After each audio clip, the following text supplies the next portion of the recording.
ایک سوال پیدا یہ ہوا ہے کہ جیسے لاک ڈاؤن ہے، اب آپ نہ تو کسی مسجد میں جا سکتے ہیں اور اعتکاف ہوتا ہی اسی مسجد میں ہے جہاں جماعت ہو،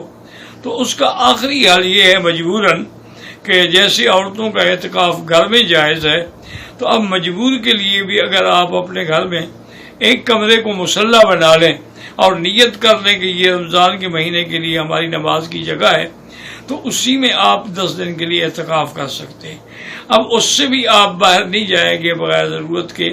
اور بغیر کسی حاجت کے۔ اور افضل عبادت جو ہے اعتکاف کے اندر وہ تلاوت قرآن پاک ہے، کیونکہ قرآن اور رمضان مبارک کا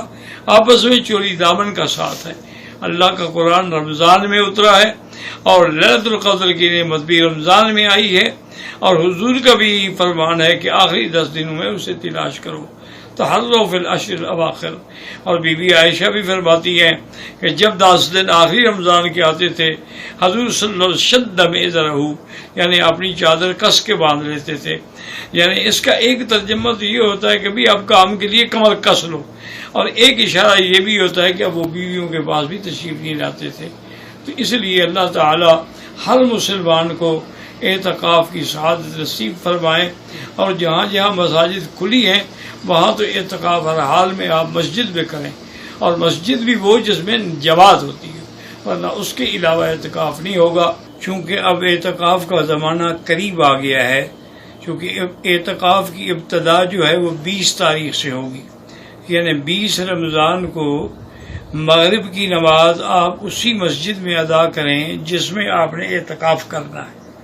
اس کے بعد جو ہے وہ اعتکاف شروع ہو جائے گا۔ تو اس لیے اعتکاف آنے سے پہلے آپ یہ باتیں، ضروری جو باتیں ہیں وہ سمجھ لیں کہ اعتکاف جو ہے ایک بڑی عظیم نعمت ہے، چونکہ جو بندہ اعتکاف کرتا ہے، ایک حدیث مبارک میں آتا ہے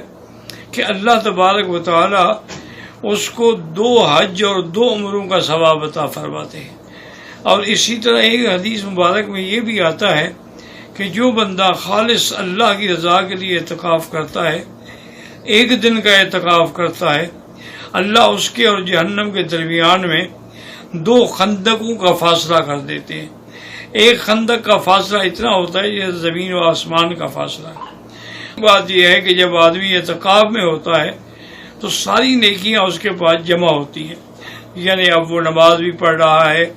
جماعت کے ساتھ فرائض بھی پڑھ رہا ہے، جماعت کے ساتھ تراویح بھی پڑھ رہا ہے، اور انہی ایام میں انشاءاللہ لیلۃ القدر کی رات بھی ہے، تو معتکف کو لیلۃ القدر کی رات کا ملنا جو ہے انشاءاللہ وہ بھی یقینی ہے۔ اعتکاف کا معنی ہوتا ہے منع،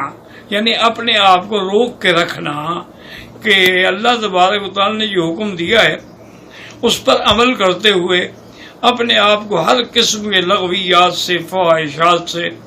حتیٰ کہ ایک حدیث مبارک میں ہے کہ جیسے عام راتوں میں، رمضان کی راتوں میں تو میاں بیوی کا ملنا جائز ہے، لیکن اعتکاف کی حالت میں میاں بیوی کا ملنا جو ہے وہ بھی جائز نہیں ہے۔ اور اسی طرح میاں بیوی کا آپس میں ایسی باتیں کرنا جو خواہش جماع کے لیے سبب ہوں وہ بھی منع ہے۔ تو آدمی اعتکاف کی حالت میں پابندی سے رہے، اور بغیر کسی ضرورت کے اگر مسجد سے نکلے گا تو اس کا اعتکاف جو ہے وہ ختم ہو جائے گا۔ ہاں اگر کوئی آدمی ہے، مجبور ہے، کوئی ضرورت ہے، جیسے وضو کے لیے جانا ہے، یا مسجد میں لیٹے لیٹے اس کو غسل کی ضرورت پڑ گئی، تو اب وہ غسل کے لیے باہر جا سکتا ہے، لیکن وہ کسی سے بات نہ کرے، کسی سے کلام نہ کرے، اور کوئی خاموشی سے جا کے اپنا کام نمٹا کے واپس آ جائے۔ اور بعض علماء فرماتے ہیں کہ اگر اس مسجد میں جمعہ نہیں ہوتا تو جمعہ کے لیے وہ 7 مسجد ہے، وہاں زیادہ ہے، تو وہاں بھی اتنی جائے دیر سے کہ صرف 4 سنتیں پڑھ کے بیٹھ جائے اور نماز پڑھ کے فوراً واپس اپنی جگہ پہ آ جائے۔ تو اعتکاف کی حالت میں